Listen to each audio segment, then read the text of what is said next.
So if your team has already looked at problem number 4 at these 3 different sequences and decided for yourselves which one of these 3 you think is the sequence which diverges to infinity, which one did you say that it was?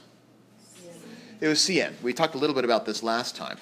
Because after all, diverging to infinity is something you talk about in calculus. You talk about in both Calc 1 and Calc 2, right? It's one of these sort of early things. So if we think that this sequence diverges to infinity, what was the rationale? Why did you think that was the case, according to calculus? How in calculus would you have evaluated the limit of n squared over n minus 1?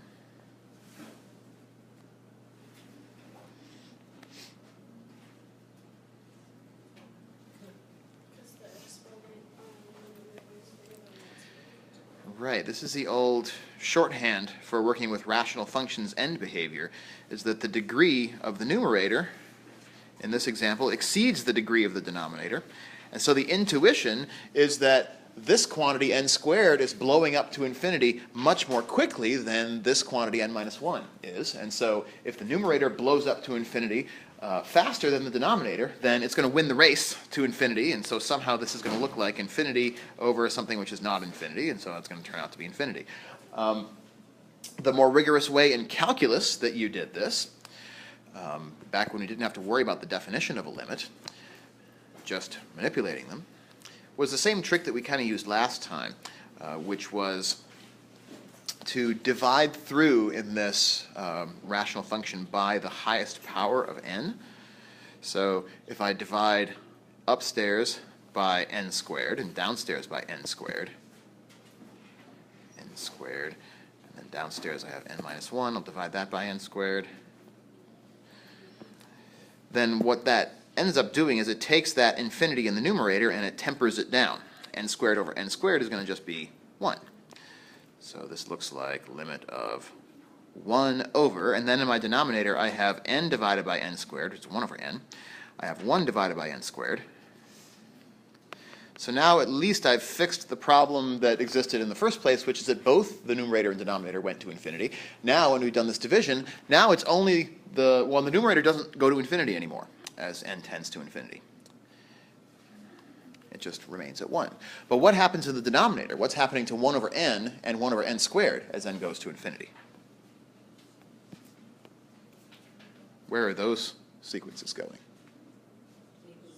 Yeah, they end up going to 0. And so we sort of learn, quote unquote, in calculus that when you see something that looks like 1 over 0, that's a name for infinity. And in particular, when the 0 is approached from the positive side, this is a name for positive infinity. So that's the kind of shorthand that we develop in calculus. What we want to do, referring to the definition of divergence to infinity, it has the same sort of quantified flavor as the definition of convergence to a real number, right? It begins slightly differently. Because instead of beginning with for all epsilon greater than 0, how does this definition start? Let's write it out in logical form, too. Yeah, so we don't start by choosing an epsilon greater than 0. We start by choosing an m, which is a real number. So for all real numbers m,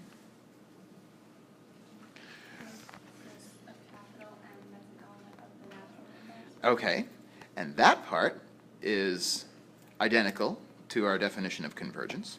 So for all real numbers m, there exists a natural number n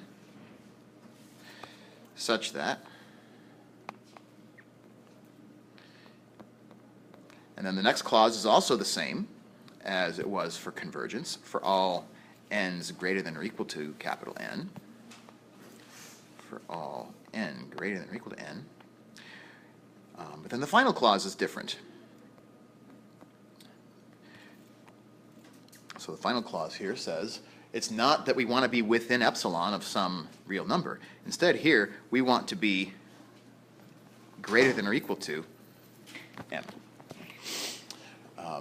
So the places where this definition significantly differs from the definition of convergence are just in the nature of how we measure, and I'm going to be colloquial in a way here.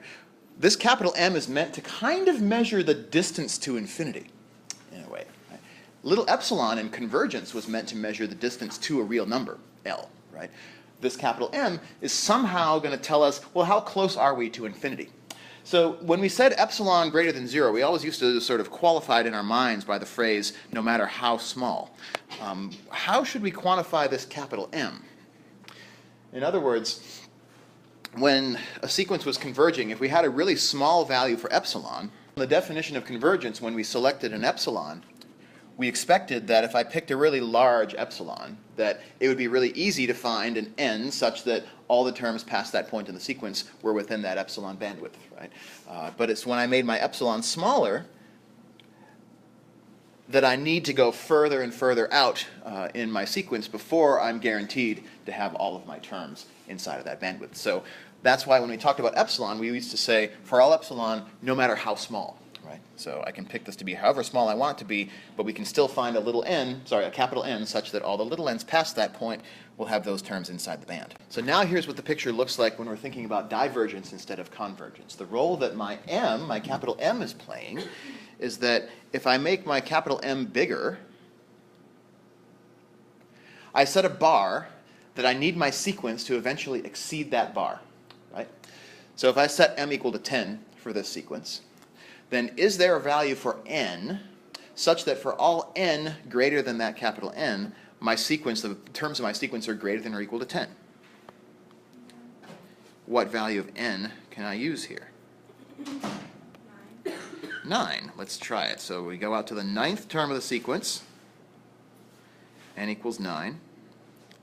Yeah, and sure enough, beginning from the 9th term and continuing, at least as far as this graph can show us, but we would need in our proof to show why this is true for all of the n past 9. Past that point, all of my terms in the sequence are greater than or equal to the number 10. Right? So if m equals 10, n equals 9. And if I select a smaller value for m, then I tend to get smaller values for n, and bigger values for m. Higher bars will generally take a sequence longer to clear. Right? In a way, again, this is measuring. This m is kind of serving the purpose of being like our bandwidth that we were looking at before. The center of our band is no longer a real number. The center of our band is way up north at infinity where we can't see it.